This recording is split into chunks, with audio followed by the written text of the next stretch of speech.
नमस्कार, मैं हूं प्रदीप सहगल और आप देख रहे हैं न्यूज़ 24 का YouTube sports channel news 24 sports. दोस्तों, वर्ल्ड कप के लिए टीम इंडिया का ऐलान हो गया है और जिन 15 सदस्यों को चयनकर्ताओं ने इंग्लैंड का टिकट थमाया है उनमें कुछ नाम ऐसे भी हैं जो चौंकाने वाले हैं, जिनके बारे में चर्चा तो थी लेकिन किसी को उम्मीद नहीं थी कि शायद अंबाती रायडू बाहर हो जाएंगे या फिर विजय शंकर का नाम भी चर्चा में था। किसी को ये नहीं था कि उनका नाम आ ही जाएगा। इसी बारे में चर्चा करेंगे, हमारे साथ रवि ठाकुर भी हैं, इसी पे चर्चा करेंगे। रवि, क्या आपको उम्मीद थी कि अंबाती रायडू बाहर हो सकते हैं इन 15 खिलाड़ियों में से? नहीं, ये चर्चा बहुत पहले से चल रही थी कि शायद अंबाती रायडू जो हैं वो वर्ल्ड कप की टीम में हिस्सा नहीं बन पाएंगे और उसकी बड़ी वजह मैं आपको बताता हूँ। नवंबर तक अंबाती रायडू टीम का बहुत महत्वपूर्ण हिस्सा थे। नंबर 4 पे विराट कोहली कह चुके थे कि रायडू फिक्स है, लेकिन नवंबर के बाद जिस तरह से रायडू की फॉर्म खराब होती है, ऑस्ट्रेलिया सीरीज में आप नहीं चलते हैं, न्यूजीलैंड में कुछ खास नहीं करते हैं, उसके बाद टेंशन आ जाती है। अब सवाल ये हो गया कि नंबर 4 पे जो एक खराब फॉर्म का खिलाड़ी है, खेल नहीं रहा, अनुभव है उसके पास, अच्छा प्रदर्शन किया है, रिकॉर्ड है, लेकिन फॉर्म नहीं है। क्योंकि किसी भी बड़े टूर्नामेंट से पहले एक खिलाड़ी के लिए फॉर्म बहुत जरूरी होती है, वो रायडू के पास नहीं थी और उसी का खामियाजा यहां पर रायडू को उठाना पड़ा। और मुझे लगता है कि रायडू से विजय शंकर मुकाबला इसलिए भी जीत गए क्योंकि वो बॉलिंग ऑलराउंडर भी हैं। दूसरा, जो उनकी टेक्निक है वो काफी सॉलिड टेक्निक है और अंबाती रायडू की टेक्निक को लेकर भी सवाल उठते रहे हैं हम हमेशा ही। हालांकि मैं ये कह सकता हूं कि बल्लेबाजी के तौर पे विजय शंकर और रायडू का मुकाबला कहीं नहीं है। रायडू बेहतर बल्लेबाज है, लेकिन विजय शंकर की बात करें तो उनके साथ ये अच्छी बात है कि वो अच्छी गेंदबाजी कर लेते हैं, खासकर तेज गेंदबाजी। क्योंकि इंग्लैंड में ये वर्ल्ड कप हो रहा है और इंग्लैंड में स्विंग होती है, बाउंस होती है, वहां आपको एक्स्ट्रा अगर पेसर बॉलर मिल जाता है बैट्समैन के साथ। और सेलेक्टर्स से जब एमएसके प्रसाद ने कहा कि वो एक अच्छे बैट्समैन है और एक अच्छे बॉलर है, यानी कि बैट्समैन का नाम। दूसरी बात वही मैं आपको बोल रहा हूं कि अगर बैट्समैन, क्योंकि उनकी सॉलिड टेक्निक है, अंबाती रायडू के पास वो टेक्निक नहीं है। अगर मान लीजिए आपके ऊपर के 2 बल्लेबाज 3 बल्लेबाज आउट हो गए, आप तीसरे नंबर पर चौथे नंबर पर बैटिंग करने आ रहे हैं, तो आपको वहां सॉलिड बैटिंग की जरूरत पड़ेगी, आपको टेक्निक दिखानी पड़ेगी क्योंकि गेंद हिलती है। इंग्लैंड में जैसा आपने बताया कि वहां पर सीमिंग कंडीशन होती है, स्विंगिंग कंडीशन होती है, तो वहां पर आपको टेक्निकली साउंड बैट्समैन चाहिए। तो मुझे लगता है इसी वजह से विजय शंकर को चुना गया है नंबर 4 के लिए, क्योंकि बॉलिंग ऑलराउंडर भी हैं, टेक्निकली साउंड भी हैं, तो यहाँ पर वो बाजी जीत जाते हैं। हालांकि अभी ये भी नहीं कह सकते कि विजय शंकर जो है नंबर 4 पे ही खेलेंगे, क्योंकि टीम 11 में जगह बनाना विजय शंकर के लिए बहुत बड़ी चुनौती है। यहाँ पर ऑलराउंडर के तौर पे अगर टीम में शामिल किया जाए तो हार्दिक पांड्या वहां पर मजबूत दावेदारी पेश कर रहे हैं, उनको भी हटा नहीं सकते। नंबर 4 पर क्या केएल राहुल होंगे, दिनेश कार्तिक होंगे, क्योंकि उनको भी टीम में शामिल किया गया है। तो ये बड़ा अभी सवाल बना हुआ है कि क्या सिर्फ उनको भी ऑप्शनल रखा गया। और मुझे लगता है कि चयनकर्ताओं ने गेंद अब विराट कोहली और टीम मैनेजमेंट के पाले में डाल दिया कि आप चुनिए, ये आपका सिरदर्द है कि आपको कौन से 11 चुनने हैं।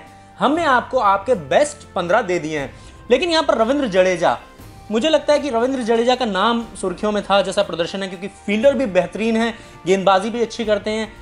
रविंद्र जडेजा एक एक्स फैक्टर हो सकते हैं मुझे लगता है इंग्लैंड के लिए। रविंद्र जडेजा के साथ एक अच्छी बात क्या है कि वो सबसे पहले एक स्पिन गेंदबाजी करते हैं और सबसे अनुभवी हैं, उनको अनुभव है हर देश में खेलने का। दूसरा, बल्लेबाजी के तौर पे पिछले कुछ मैचों में रविंद्र जडेजा ने शानदार प्रदर्शन किया है, टीम को काफी मुश्किल स्थितियों से उबारा है और जिताया है। और साथ में तीसरा फैक्टर जो है तो उनके काम आया, मुझे लगता है कि फील्डर, इंडिया के बेस्ट फील्डर्स में चाहे वो विराट कोहली हो, रविंद्र जडेजा हो, वो एक है। तो जहां अगर हो सकता है कि शायद इंग्लैंड में कहीं स्पिन को ज्यादा कंडीशन जो है वो सूट करती हो, तो शायद यहाँ पे 2 स्पिनर खिलाने के बजाय ऑलराउंडर हार्दिक पांड्या को अगर आप बिठाना चाहते हैं कि वहां पे सीमिंग कंडीशंस नहीं है, स्पिनर्स खिलाना चाहते हैं, तो शायद वहां पर जडेजा को मौका मिल सकता है। और दूसरी बात यह भी है कि उनकी लाइन और लेंथ, जिस लाइन और लेंथ से वो गेंदबाजी करते हैं, अपने फटाफट ओवर निपटा देते हैं, बैट्समैन को ब्रीदिंग स्पेस ही नहीं देते हैं, वो खड़े होने का समय ही नहीं देते हैं, सोचने का समय नहीं देते हैं। तो उनका कोई कमाल ही नहीं है, खासकर इंडियन सॉइल पे, वहां पे तो रविंद्र जडेजा को कोई जवाब नहीं है।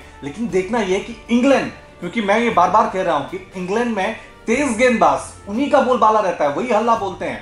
आपने 3 स्पिनर्स वर्ल्ड कप के लिए टीम में शामिल किए हैं, 3 पेसर्स किए हैं, तो ये आपको लग रहा है थोड़ा सा? हालांकि रवि, हमें यह भी देखना होगा कि इंग्लैंड में जब वर्ल्ड कप खेला जाएगा, समर्स होंगी, केविन पीटरसन ने भी कहा है कि ये जो मौसम होगा, सब कॉन्टिनेंट की जो टीमें होंगी उनके लिए काफी मुफीद होगा। तो शायद ये भी सोच रही होगी चयनकर्ताओं की कि तीसरे स्पिनर को टीम में रखा जाए। हालांकि एक और स्पिनर ऑलरेडी टीम में थे, केदार जाधव, जो कि पार्ट टाइम स्पिनर्स हैं, लेकिन जो टीम है, दूसरी सबसे बड़ी बात यह है कि रविंद्र जडेजा फील्डिंग बेहतरीन करते हैं, इंग्लैंड में बड़े ग्राउंड होते हैं। और एक और चर्चा जो मैं आपसे करना चाहूंगा, जल्दी से हम कर लेते हैं, ऋषभ पंत और दिनेश कार्तिक। काफी चर्चा चली है। आपको बता दें, अंदर की बात है, सेलेक्टर्स, विराट कोहली, वहां पे बार बार बहुत ज्यादा चर्चा चली है कि ऋषभ पंत को टीम में डाला जाए, वहां पे दिनेश कार्तिक को डाला जाए, लेकिन आखिर में लॉटरी लगी है दिनेश कार्तिक की। ऋषभ पंत आईपीएल में शानदार प्रदर्शन कर रहे हैं, ऑस्ट्रेलिया गए, हर जगह गए, उन्होंने शानदार प्रदर्शन किया है, लेकिन यहां पर कहीं ना कहीं दिनेश कार्तिक जो है अनुभव की वजह से बाजी मार गए। रवि, नहीं, मुझे लगता है कि जिस तरह से ऋषभ पंत को मौके दिए गए थे वनडे क्रिकेट में, वो 5-6 वनडे मैच ही खेले हैं, लेकिन जिस तरह से उन्होंने परफॉर्म किया, जो प्रदर्शन रहा उनका, वो अहम मौकों पर जहां वो प्रूव कर सकते थे खुद को, गैर जिम्मेदाराना शॉट खेलकर आउट हुए। और यही वजह रही कि चयनकर्ताओं ने उन्हें वर्ल्ड कप का टिकट नहीं थमाया। दिनेश कार्तिक के पास एक्सपीरियंस है, काफी सालों से खेल रहे हैं, और उनके पास टेक्निक भी है, और वो दोनों तरह से खेल सकते हैं। आप देखिए, अगर उनको T20 स्टाइल में खेलना हो तो वो स्टाइल से भी खेल सकते हैं। वनडे में अगर आपके ऊपर 2-3 विकेट गिर जाएं तो वो आपकी पारी को संवार भी सकते हैं। इसी काबिलियत की वजह से चयनकर्ताओं ने ऋषभ पंत के ऊपर दिनेश कार्तिक को चुना है।